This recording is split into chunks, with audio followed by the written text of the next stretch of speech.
ఇక్కడ జనవరి 21 ఉదయం 11 గంటలకు నిరుద్యోగ కవాతు నిర్వహించబడుతుంది. ఎవరి అధ్యక్షతన అంటే కేవలం నిరుద్యోగులు. ఇక్కడ నిరుద్యోగులు మాత్రమే. ఇప్పుడు ఇంకో విషయం చెప్పదలుచుకున్నా, నిన్న పాలమూరు జిల్లాలో ముఖ్యమంత్రి గారు విద్యాశాఖ మంత్రిగా వెళ్ళి ఐఐటి ఓపెనింగ్ చేసి శంకుస్థాపన చేసి అక్కడ విద్యార్థులతో ముఖాముఖి నిర్వహించుకున్నారు. దయచేసి మీరు నిజంగా చిత్తశుద్ధి ఉంటే, ఏమాత్రమన్నా సిగ్గు శరం మేము గెలిపించిన విశ్వాసం మీకేమన్నా ఉంటే మీరు కూడా నిరుద్యోగులతో ఒక ముఖాముఖి ఏర్పాటు చేయండి. ఎందుకు మరి విద్యార్థులతో పోయి ఏమీ తెలియని చిన్న పిల్లలతోనో ముందల కూర్చోబెట్టి ముచ్చట చెప్పుకుంటూ కూర్చున్నారు. అదేదో మాతో కూడా పెట్టండి, మేమన్నా కొడతామా తిడతామా? ఇన్ని సంవత్సరాలు గడుస్తుంది, మరి నిరుద్యోగులతో ముఖాముఖి ఎందుకు అవ్వలేదు?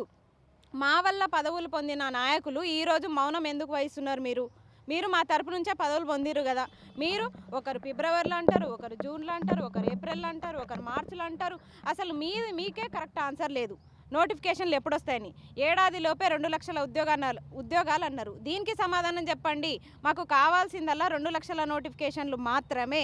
దానికోసం మేము ఎన్ని రకాల ప్రయత్నాలు చేయాల్సి వస్తే అన్ని రకాల ప్రయత్నాలు చేస్తూనే ఉంటాము.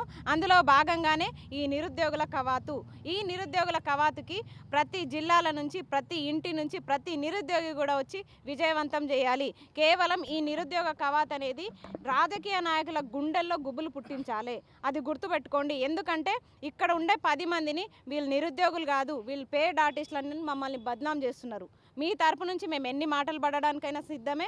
మీతో పాటు మేము కూడా ఉద్యోగాల్లో భాగం కాబట్టి, ఉద్యోగస్తులుగా అవ్వాలనుకుంటున్నాం కాబట్టే మేము కూడా ఎన్ని మాటలన్నా ఈరోజు పడుతున్నాం. ఎందుకు? నోటిఫికేషన్ల కోసమే, కేవలం నోటిఫికేషన్ల కోసమే. దయచేసి ప్రతి నిరుద్యోగి కూడా గుర్తించుకోండి.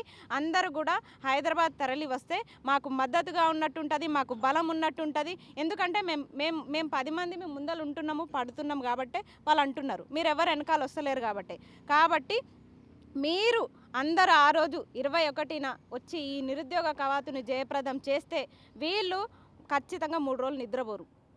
నెక్స్ట్ 4వ రోజే మనతో చర్చలు జరపాలి. ఆ విధంగా ఈ నిరుద్యోగ కవాతు మారుమోగాలి. ఒక ప్రశ్న ఎదురైతుంది మీకు. మీరు రాజకీయాలకు అలవాటు పడరంట బాగా. రాజకీయాలకు అలవాటు పడలేదు, వీళ్ళు అలవాటు చేస్తున్నారు. ఇంకొకటి, చదువుకున్న వాళ్ళు రాజకీయాలు ఉంటే తప్పేంది? మరి మా కండవ మేమెందుకు కప్పుకుంటాము? మీకున్న కండవాలు కాపాడడానికనే మేము ఈరోజు మిమ్మల్ని ఆ కండవాలు కాపాడించి మిమ్మల్ని ఆ కుర్చీలో కూర్చోబెట్టినాము. అసలు మేము అనేటోళ్ళం లేకపోతే మీకు ఆ కండవాలు లేవు, ఈ అధికారం లేదు, మీ పదవులు కూడా లేవు. ఒక దొంగను